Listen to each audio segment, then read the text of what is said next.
کہتے ہیں کہ اگر دنیا میں کہیں جادوگری موجود ہے تو وہ دبئی کے پاس ہے۔ اسے اگر سونے کی ریاست کہا جائے تو وہ بھی غلط نہیں ہوگا، کیونکہ دنیا میں کی جانے والی سونے کی 40% تجارت دبئی میں ہی ہوتی ہے۔ یہ جرائم کی شرح 0 ہے اور امیر لوگ شیروں اور چیتوں کو ساتھ لیے گھومتے ہیں۔ اس کے علاوہ امیر لوگوں کی گاڑیوں کو ہیلی کاپٹر کے ذریعے ایک جگہ سے دوسری جگہ منتقل کیا جاتا ہے۔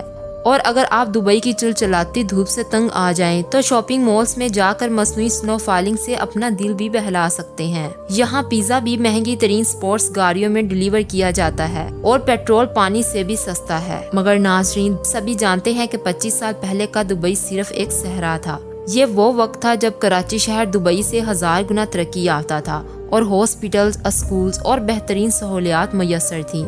مگر ان دنوں دبئی کے لوگوں کو صحت تو دور، 2 وقت کا کھانا بھی مشکل سے نصیب ہوتا تھا۔ ناظرین، پرانے دبئی کو جاننے سے پہلے موجودہ دبئی کا ذکر لازمی ہے۔ آپ سے ریکویسٹ ہے کہ چینل کو سبسکرائب کر لے تاکہ میری نئی ویڈیوز بھی آپ تک پہنچتی رہیں۔ ناظرین، کہتے ہیں کہ انسان اپنے وسائل سے نہیں بلکہ اپنی سوچ سے ترقی کرتا ہے۔ امیروں کی جنت کہلائے جانے والے دبئی کے پاس اپنا کچھ بھی نہیں تھا، نہ پانی اور نہ ہی کوئی زرعی رقبہ وغیرہ۔ یہاں دریافت ہونے والے تیل کے ذخائر بھی باقی عرب ریاستوں کی نسبت نہ ہونے کے برابر تھے۔ یہاں تک کہ دبئی کی زمین بھی نئی بلڈنگز بنانے کے لیے غیر مناسب تھی۔ مگر صرف ایک شخص کی دور اندیشی نے یہاں کا نقشہ ہی بدل دیا۔ آپ سب یہ بھی جانتے ہیں کہ دبئی کے اپنے لوگ ٹوٹل آبادی کا صرف 10% ہیں، یعنی یہاں 220 ممالک کے لوگ آباد ہیں جو یہاں محنت کرنے آتے ہیں اور دبئی کو چلاتے ہیں۔ ناظرین، یہاں بجلی نہیں تھی، مگر دبئی کے ذہین شیخوں نے صحراؤں میں سولر پینلز لگائے اور بجلی پیدا کر لی۔ یہاں پانی نہیں تھا، مگر فلٹریشن پلانٹس کے ذریعے سمندر کے پانی کو ہی پینے کے قابل بنا لیا گیا۔ دنیا کا سب سے پہلا 7 سٹار ہوٹل ہو یا انسان کا اپنا بنایا ہوا جزیرہ، دنیا کا سب سے بڑا پھولوں کا باغ ہو یا سب سے بڑا شاپنگ مال، آپ کو سب کچھ یہی ملے گا۔ دبئی میں سب سے مہنگی اونٹ ریس بھی ہوتی ہے، جس کو جیتنے والے کو اربوں روپے انعام میں ملتا ہے۔ ان اونٹوں کو انسان نہیں بلکہ روبوٹس چلاتے ہیں۔ ناظرین، دبئی دنیا کا سب سے پہلا ہائپر لوپ ٹریول سسٹم بھی بنانے جا رہا ہے۔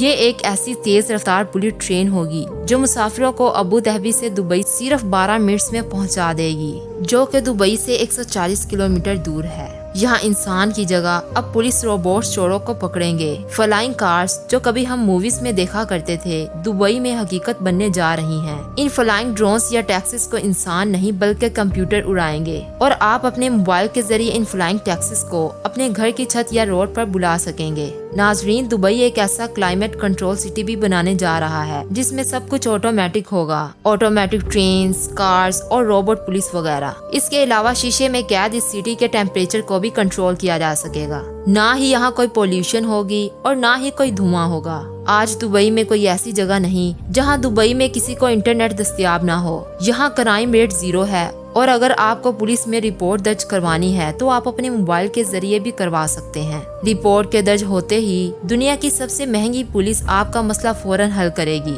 دبئی میں ترقی کا یہ عالم ہے کہ دنیا کی 25% کرینز جو اونچی بلڈنگز کو تعمیر کرنے کے لیے استعمال ہوتی ہیں، یہاں ہر وقت موجود رہتی ہیں۔ مگر ناظرین، دبئی ہمیشہ سے ایسا نہیں تھا۔ 1960 میں یہ شدید قحط کا شکار تھا۔ عرب کی دوسری ریاستیں جیسا کہ ابو ظہبی وغیرہ تیل کے بے تحاشا ذخائر دریافت ہونے کی وجہ سے بے حد ترقی کر چکی تھی، مگر دبئی میں جو تیل کے ذخائر دریافت ہوئے وہ بہت ہی کم تھے اور یہ دبئی کی اکانومی کو چلانے کے لیے بھی ناکافی تھے۔ ایسے میں شیخ رشید بن سعید المختوم کو دبئی کی حکمرانی ملی۔